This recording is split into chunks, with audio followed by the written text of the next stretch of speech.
Hello, everybody. Welcome to another episode of The Comic Source. I'm your host, Jace. If you're checking us out on YouTube, you can see that we're obviously going to be talking about Conan today. Man, he's one of my favorite characters in fiction. And I have the writer of Conan from Titan Comics joining me today, Jim Zub. Jim, thanks for taking the time. Oh, thank you for having me. It's been a wild ride and the adventure continues. Yeah, and Jim and I were talking before we started recording. It's been a while since we've had him on. I've caught up with him, several times in the ensuing years, but, you guys haven't heard from him in a while, maybe. Since it was announced he was joining Conan as the writer. Yep. And we talked at that time, Jim, about how he's one of your favorite characters as well. So let's just talk in general, 2 years in here, a little over 2 years. Just heading into year 3. Essentially we launched 2023 San Diego. So we're really heading into year 3 now. And we've got so much wind at our backs. It's been just amazing. Just an incredible experience.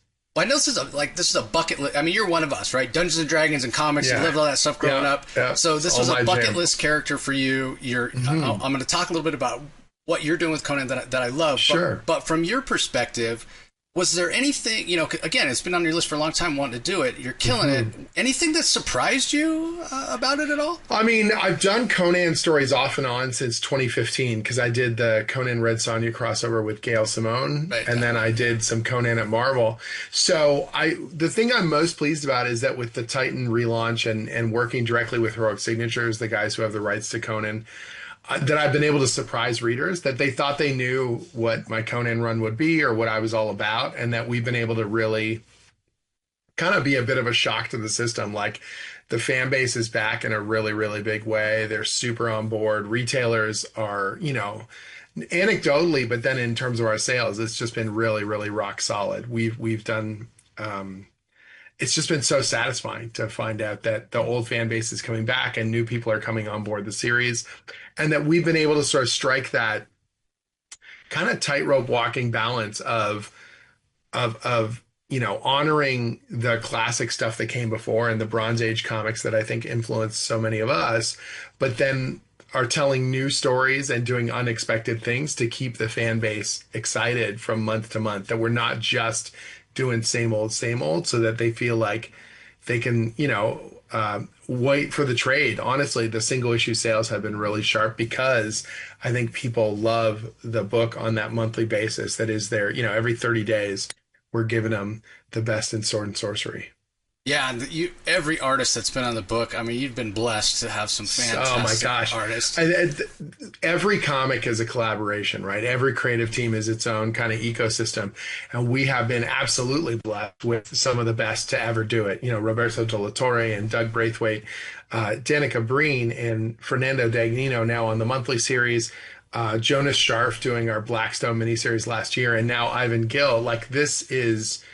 Some of these people have not been well known in the industry before they did their Conan, but now they're really making their mark. And I think that's what makes the series so special, is this character means so much to so many people. And we've been bringing on people who are just as passionate, just as excited as I am. And we're all putting our best on the page, just bleeding on the page every single month. Yeah, it's awesome. And I like that you mentioned kind of honoring the classic, but bringing in the Bronze Age feel and what have you. Like that Marvel series that went, I think 140-something, 150-something issues or whatever it was. Oh, the original series went 275. Oh, there you go. 275 issues, yeah. So many of those, maybe a lot of them were one and done, especially early, or maybe 2-3 part, what have you. What I love about what you guys are doing, you mentioned, go back to the classic Robert Howard stuff. Yeah. There was a little bit more kind of throughput where Howard would reference events from Conan's past, as opposed to that Marvel series. And nothing wrong with this, necessarily, but they were kind of one and done that weren't necessarily connected. That's not what you guys do. It matters so much. Not that you need to read everything, but there's continuity there. Absolutely. We have the benefit of, obviously, 90 years of prose publishing and 50 years of comics to see what has worked and why, artistically, storytelling wise. And then the other decision, both when Marvel did their flagship book and also when Dark Horse did their run, both of them treated the series sequentially. So, Conan's life, you were basically following from when he was a youth and carrying through, getting older and older as the series went on. Dark Horse did the same kind of tack. They were essentially bridging you between the classic Robert E. Howard canon stories. And that is a cool approach, and it worked well for them. But when we were putting this plan together, I was like, okay, that's been done in 2 different ways before. Let's go back to the original Weird Tales. The very first Conan story ever published is Phoenix on the Sword. He's already a king. And then they jump around the timeline. Sometimes he's younger, sometimes he's older, sometimes he's more experienced, and sometimes he's more kind of naive, moving into civilization. And that gave them, Howard the advantage to be able to tell very different kinds of stories and keep people guessing. And that's given us the same kind of advantage. The way I describe it to our readers is you will always get the information you need when you need it. So sometimes we jump ahead in the timeline to something later, or sometimes we roll it back to something earlier, but it's because narratively or thematically or information-wise, there's something you need to know there as we're telling the broader kind of mythic story that we're building over multiple story arcs. So you get the benefit of each story is its own kind of cool adventure. But if you're following along month to month and year to year, you're going to see these broader narrative kind of sweeps and these bigger mythic ideas that we're pinning together. And I've got the whole timeline kind of built out and where we jump around and why. And you just need to sit back and be entertained. Yeah, it brings a sense of grandeur, right? And yeah. I mean, Conan is a fantastical character, and obviously the action and the sword fights and the blood and guts and whatever, but also magic.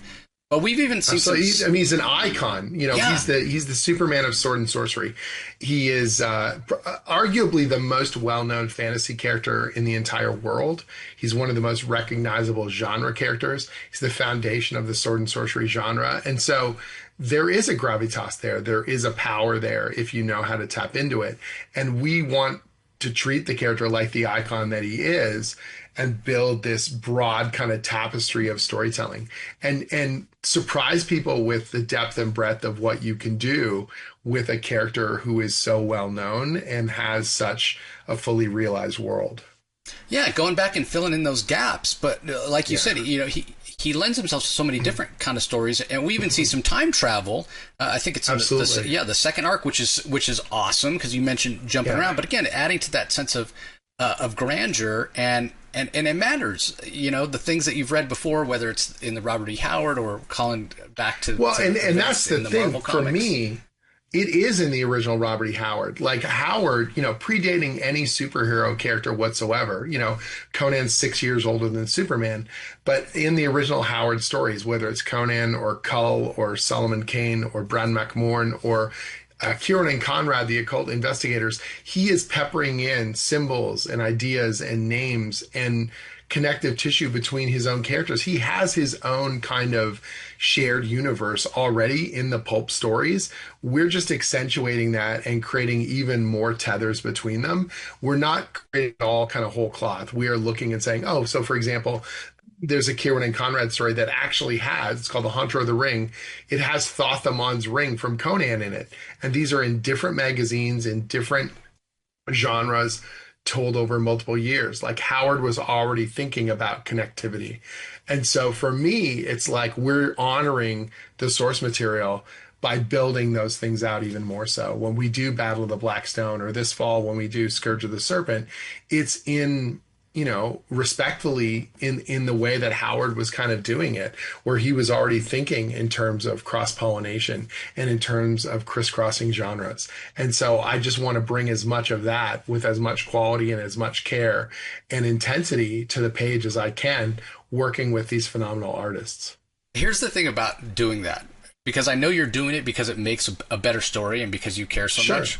But from kind of maybe we'll say a mercenary aspect of wanting to constantly bring in new readers, you throw in those things and it's like, okay, maybe I've never read a Conan comic, but I love the Arnold Schwarzenegger movie, right? And I read your series and I see, wait, Thulsa Doom's in this? That's my hook, right? That's what's going to pull me in. That's where my touch point is that then sucks me into the whole world. That's just smart. But again, you're coming at it from a aspect of, well, this is just a way to tell a really cool fucking story. Well, I think you can have both. I don't think you should be, when we put together this publishing plan, Titan wants to sell books, and I obviously want to get this in the hands of as many readers as possible. So I don't think you have to throw the commerce out with the creative. I think that these things can work together if you're thinking smartly. And it's like, how can we tell a rich story and a deep story and an engaging story?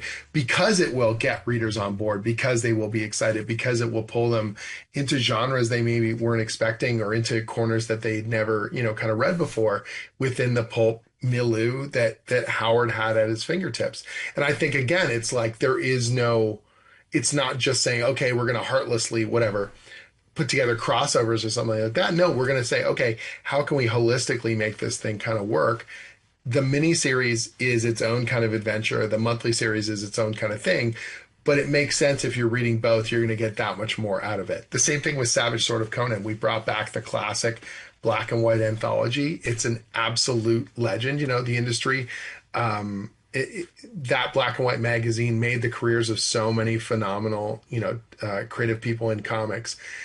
But it's an odd one. It's an oversized black and white newsprint magazine. And although the collectors and the fans said they love that format, we weren't sure retailers were going to get on board with it. But we were able to prove it year after year. Now we're moving through of Savage Sword. And so we use that as another way to raise kind of all tides of ships, because you're coming for the Conan story, but then I can put in a Solomon Kane story, or a Bran McMorn, or a, Kieran and Conrad, or anyone else into that anthology. And we might just surprise you. Your new favorite character may not actually be the Cimmerian. And that's what's really fun about it. Yeah. So like issue 10 of Savage Sword comes out in September. It's a tie-in issue for Scourge of the Serpent. And it's got a lead Conan story, of course.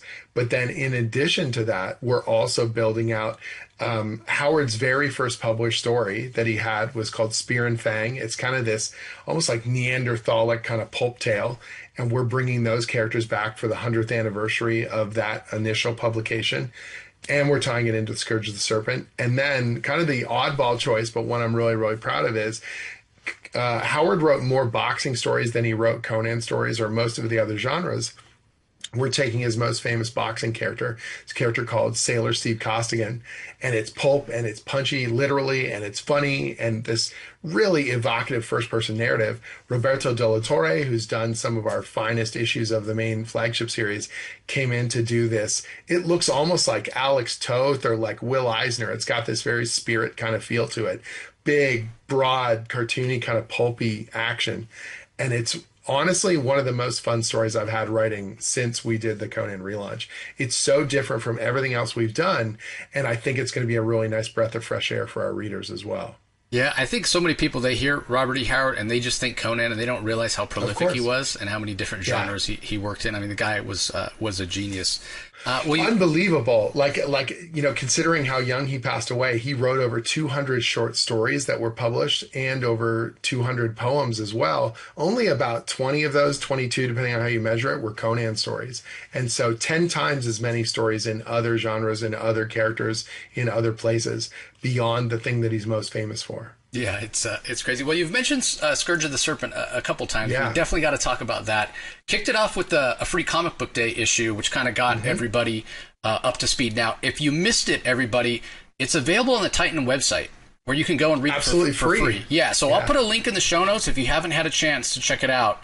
But we're going to get the details of this event that's coming up and let Jim talk about it. So go ahead, Jim. I think that's what's so cool. The free comic book day we did in 2023, our Conan Zero, really, it showed people our mission statement. Look, this is what we're going to do with Conan. We're going to take the best of the Bronze Age. We're going to drive it forward with phenomenal storytelling. Last year we did free comic book day and we did the Battle of the Blackstone Prelude issue. And that teed up that big event. It let people know who the players were and what was at stake. And the exact same thing is here at play with Scourge of the Serpent. That free comic book day issue really hits home in terms of what is this story about. It is literally the year of the snake here in 2025, and here in our publishing line, it is the year of the snake in a much different way. Thoth-Amon, the ring of Thoth-Amon, the serpent ring, is key to our big story, and we're taking some classic Robert E. Howard kind of stories that all involve snake themes. We're weaving them all together across time. So you've got Kull the Conqueror, arguably, again, like possibly Robert E. Howard's second most famous character.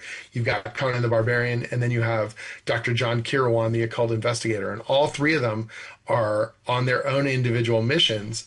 And what's happening is, as each person does things in the story, it's essentially rippling outwards, backwards and forward through time, interfacing and changing each other's stories. And so it's a pretty complicated bit of narrative puzzle building that I'm doing. But you as a reader just get to see these really cool, these three kind of parallel stories weaving their way along the page. And each character is uncovering part of the puzzle, and you as the reader get to see the entire thing as it assembles. Yeah, and so, again, the Free Comic Book Day, link in the show notes. You can go read it for free on the Titan website. But then to kick off the actual event, you've sort of been putting the pieces in place, I would say, starting with, I think, issue 17 in the regular Conan series. Absolutely. And is it issue 22 that comes out this month, August? 23 is coming out this month. Okay. Yeah, 22 is already out. Gotcha. 23 continues. So we've had an arc called A Nest of Serpents.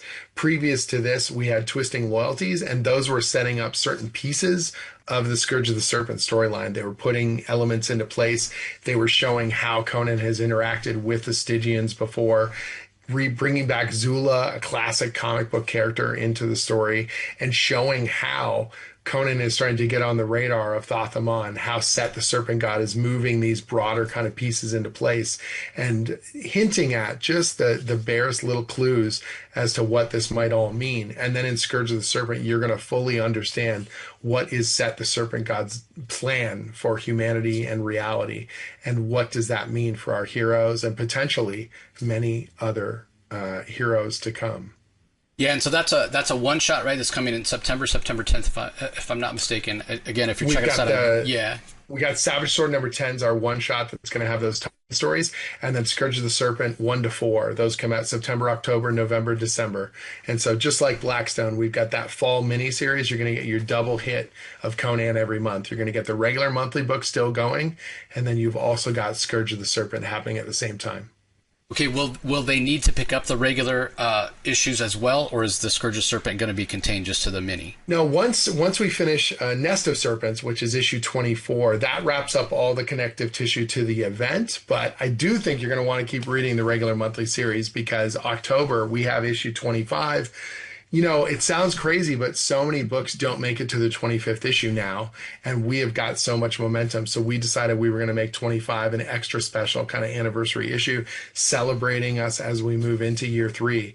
And so issue 25 is Alex Horley. He's a painter who's been doing a lot of Savage Sword covers, and he does Magic the Gathering cards and all kinds of things like that. Marvel Snap as well. Absolutely. He's done a fully painted story. So I wrote a 36-page Conan self-contained story, my first King Conan story. He has painted an oil painting for every single page. Oh, my God. He's been working on it for almost an entire year. It's got a beautiful wraparound cover. It is going to be one for the ages. I'm literally proofing it. I was working on that today before we got on our call. And I am still staggered. You know, it's one thing to write on the page whatever Conan charges into, you know, this battle against an army. It's another thing to see Alex working weeks and weeks on these paintings. Each one is cover quality. Every page is an absolute banger. And we're just trying to elevate this thing to a whole other level. If you've never read Conan the Barbarian before, it's going to be a really cool self-contained adventure. If you're a fan of the character, whether that's the movies, the comics, or the novels or video games, this story is just going to elevate and excite you and show you things hopefully you have never seen before. And so we are striding into the third year of Conan at Titan as strong or stronger than we've ever been, with some of the best damn artists in the industry. And I am just, you know, energized every single day. My inbox is lighting up with phenomenal artwork, cool covers, and just amazing future ideas. I'm signed on the book long term. So I know we're going to get to carry out this broader mythic narrative that we're building. I've already got outlines through over the next year and a half. I know where we're going to be with the story and why. And so it's not a matter of whether we get there. It's just a matter of whether or not you want to be part of that adventure. Oh, yeah. I'm in for sure. And if I could use one word to describe Alex Horley's art, atmosphere. It just oozes this atmosphere. It's unbelievable. He's just such a phenomenal painter. We've been so, you know, blessed to have him doing covers for Savage Sword and the occasional variant cover on the main series. And so when we got this ambitious idea together to do, this anniversary issue, he was one of the people on our list. And I thought, well, there's just no way. There's no way that someone's going to want to take on this kind of a titanic task. And he jumped into it with so much energy and so much intensity. I was blown away. And what's amazing is, we finished up, and it's the kind of project that, in the rearview mirror, you'd go, oh my God, I can't believe we did that. And not only did he finish it with some of the best damn pages in the entire book, but he's more pumped than ever. He's like, all right, what's next? Like, let's do more Conan stuff. And so, that is a testament to his skill and his dedication. And I just feel so fortunate that I get to work with people like him. That's awesome. Well, let's pivot back to Scourge for a minute. Sure. This is sort of related to Scourge, sort of not. It's sort of a question about kind of the whole narrative and what you've been building about Conan. Mm-hmm. You mentioned he's older than Superman, and in a way, he's sort of the first superhero. In a way, people don't think of him that way. They think of him, as a barbarian and a fantasy character, what have you. But what I love about what you're doing, the connectivity and the connective tissue that we've been talking about, it's almost like you've built this rogues gallery for him, where we see kind of the same villains, or villains are playing. Absolutely. Whether it's Thulsa Doom or Set or whomever, and I love that, because it so often we love characters like Spider-Man or Batman because of the villains. And I get that sense with Conan. So as much as you love writing Conan, how much fun is it writing the villains, his adversaries? Oh, man, just building up that, like you said, that rogues gallery. There's obviously the classic characters from the original stories, whether you're talking Thothamon or, Thak, or all these other characters that show up in the stories. But honestly, one of the things I've got planned for year 3 is, and I'll give you a bit of a teaser, we're going to be putting together a brand new villain for the series, someone that has never existed before, but done in that pulp kind of milieu, and taking everything we've learned about the character and everything that I've sort of built in terms of momentum, and saying, okay, if we can make a new villain from scratch and we can bring something different to the table to challenge, our Cimmerian, what would that be? And how can we introduce them in a way that's going to really make a mark on the readership, and that they're going to understand this villain is worthy of Conan. This conflict is going to be epic, and you do not want to miss it. And so that's been a really cool challenge on our end. With Scourge of the Serpent, as much as Conan has interacted with, whatever, snake men or, different creatures over the years, giant snakes like Sata and things like that in some of the stories, he's never really... Most of the Conan stuff is like he ends up changing the pathway of things and sort of the machinations of gods without them even knowing. He's so on the ground floor of things, and he just happens to kill the right person at the right time, or he's the fly in the ointment for all these greater kind of schemes. And with Scourge, we're really kind of leveling things up, that Set, the serpent god, has an even greater kind of plan to come. And Conan is sort of at the fulcrum of a bunch of that. And how does that work? And how do we both retain the existing canon, but also propel this character into epic conflict on a scale that I don't think readers have really seen before? And that was a really cool challenge.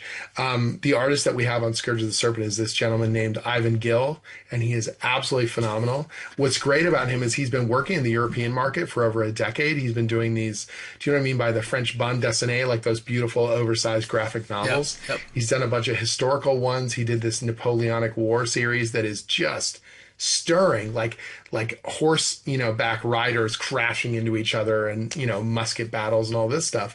And so his artwork was already blowing me away. And then he came on board to do Hyborian Age stuff. And we have kind of pushed him to the limit in terms of the amount of environments and the crazy things that we're putting on him to draw. And he is just knocking it out of the park. Every single time we issue him a challenge, whether it's, hey, you're dealing with 3 different timelines, and they have very different kind of environments and different architecture and different costuming and different reference material. And we just sort of bulldoze all this stuff at him, and he absorbs it and then just sends us back the craziest pages. Again, another, artist that grew up on Conan, super passionate about it, and just wants to show us his best. And so that's the kind of thing where we just feed on each other's energy, and it just makes the final product that much better. Well, I think a lot of it has to do with the scripts and the world that you're building. You mentioned the connectivity and really kind of leveling up and pulling from all these different eras and different mediums of Conan, and I think that really works. He's certainly not a character I'd ever consider or describe as touchy-feely, but I do feel like you've added a complexity to the character. You know, you mentioned him never really being aware that he's at these sort of center of these world changing events. Right. Because he's kind of so humble, right? Like, there's no problem he feels like he can't solve. Well, he's a survivor. That's the sort of thing that he's been shown to be. And so for me, I don't think it's about, you're right that he's not touchy-feely, but if you read some of the original stories, I think what's amazing about Howard's writing is Conan is an absolute badass. He's a warrior. He's uncompromising in that way. And yet there's a philosophical kind of bent. There's at the core of the best Howard stories, there's this understanding of kind of the contact point between civilization and savagery, and that what you think of in the modern parlance of civilization, and that is, you know, moral and good and laws and just, and then you realize, but that's where governments and religions and people stab each other in the back under the guise of civility. Whereas the barbarian, the person who maybe is uncouth and dangerous and terrifying, he always gives you his word, and then he'll stick with you, you know, till his dying breath. So who is truly, you know, civilized and who is truly savage? And I think that there's something really intrinsic and powerful about that you can explore, and that Howard explores in many of his stories. And so I try and look to things like that, those little philosophical bents or emotional bents. When I was working on Frozen Faith, our 4th story arc, and we talked about the faith of Crom and belief in something beyond what you can experience with your 5 senses. I think people were surprised that we were going in that kind of direction with Conan, and yet I don't think it's unprecedented. I think there's something already there. There's a reason why the character has stuck around this long and has become an icon. And like any other icon, whether that's a Batman, a Superman, a Spider-Man, a Wonder Woman, you name it, the reason why those characters last and the reason why they're in the kind of cultural zeitgeist is because they have more to them than just their surface traits.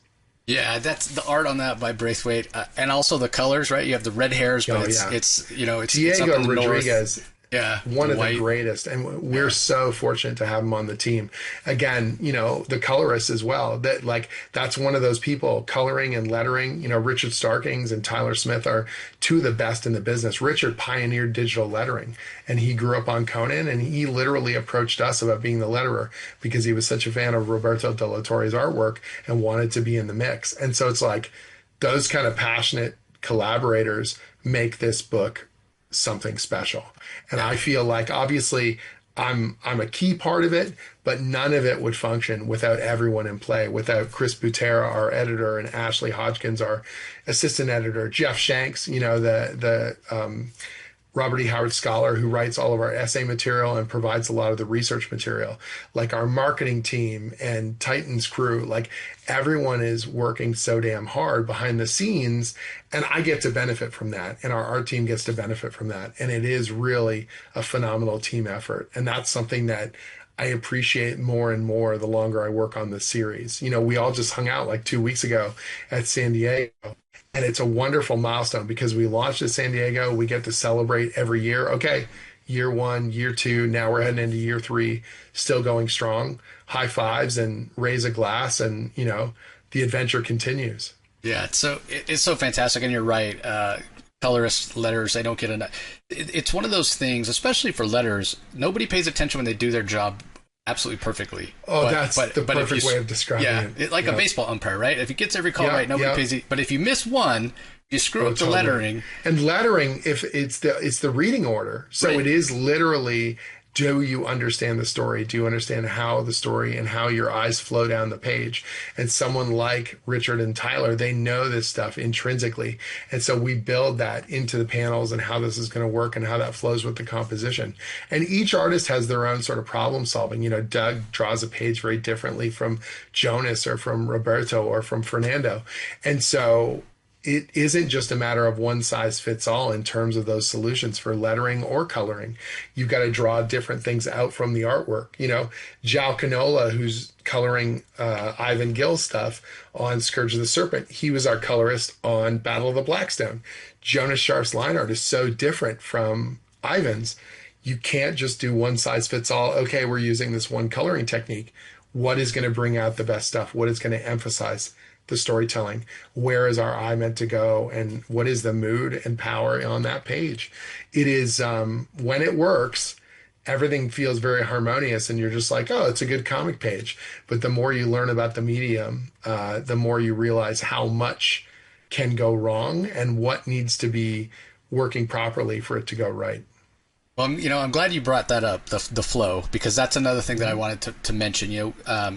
Especially early in the run, there's a lot of little kind of text boxes. Well, first of all, everybody when Jim says they're going to give you everything you need to know, I love that there's the kind of catch, the synopsis, inside. Yep. Hey, here's what's happening if you haven't, if you've missed an issue or whatever. Here's kind of that's what we call our Road of Kings. Yeah, that little summary every issue. I love that.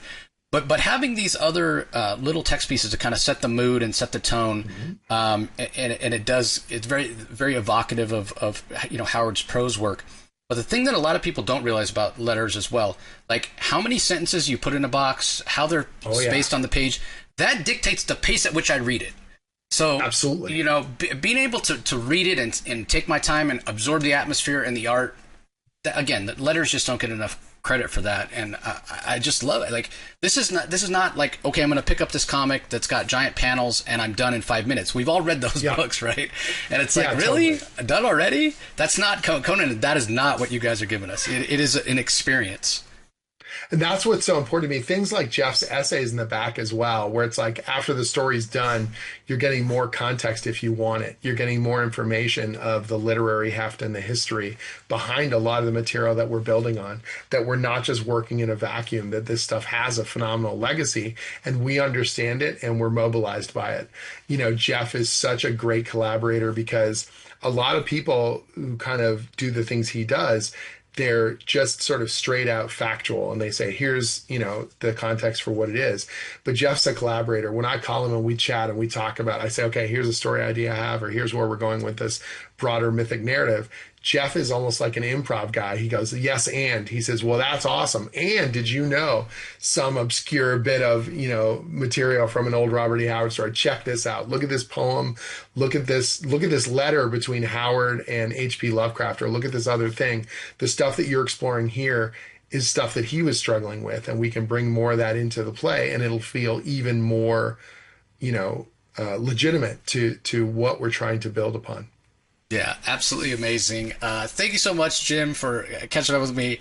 I'm glad to finally have you on to talk Conan again. I just love the series. I've never been a bigger fan of Conan than I am right now, and I'm really looking forward to Scourge of the Serpent. So, anything else you want our audience to know, whether it's about the upcoming Scourge of the Serpent or anything else you want to share before we sign off?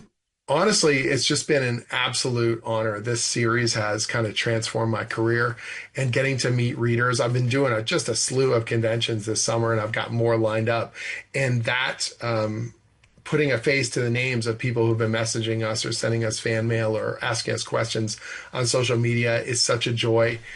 This series has a phenomenal legacy, and I definitely, I think about that and I keep that in mind every single time we're putting words down on the page or we're sending another issue off to press. And so I'm just so thankful. I'm thankful for the readers. I'm thankful for the people that are sharing it with old fans and new, getting people back in the store and keeping us rock solid so that we're able to keep delivering it and earning that cover price month after month. So honestly, just gratitude, so much gratitude for readers and retailers showing their support. Yeah, for a character that's been around as long as he has, it feels like the excitement, the freshness, the Conan community itself is stronger than ever, re-energized, I think, which is a credit to you and the entire team over at Titan. Yeah, it is an absolute team effort, and I'm so thankful to be a part of it. So you guys keep reading. We're going to keep building adventure. Great. Well, before we sign off, Jim, let everybody know where they can follow you, those convention appearances, follow you online, that sort of thing. Where's the best place to get news? I've had my own website for like 26 years. So if you go to jimzub.com, it's just JIMZUB.com. I've got deep archives of my newsletters that you can sign up for. I've got obviously a list of all my books, my biography and everything else. There's also over 40 articles, if you look on the right-hand column, of what we call comic school. So I'm teaching teaching people how comics are written. So how a pitch is put together, how to work with an editor, how I work with artists and all that kind of stuff. And a lot of people over the years have told me they found those articles incredibly helpful while they make their own comics, or just to better understand how the medium works and how this stuff gets built. So I'm very thankful for that as well. But yeah, that one spot, just jimzub.com, has got all my social media links and everything else. Nice and simple. Great. So I'll put a link in the show notes for Jim's website as well, everybody. And don't forget a link there. If you missed out on the free Comic Book Day issue, you can go click there and jump on board with Scourge of the Serpent. So, Jim, great chatting. Thanks so much for taking the time, man. My absolute pleasure. Thank you so much. And to everybody out there in the audience, whether you're listening audio only or joining us on YouTube, we really appreciate it. And we'll talk to you next time.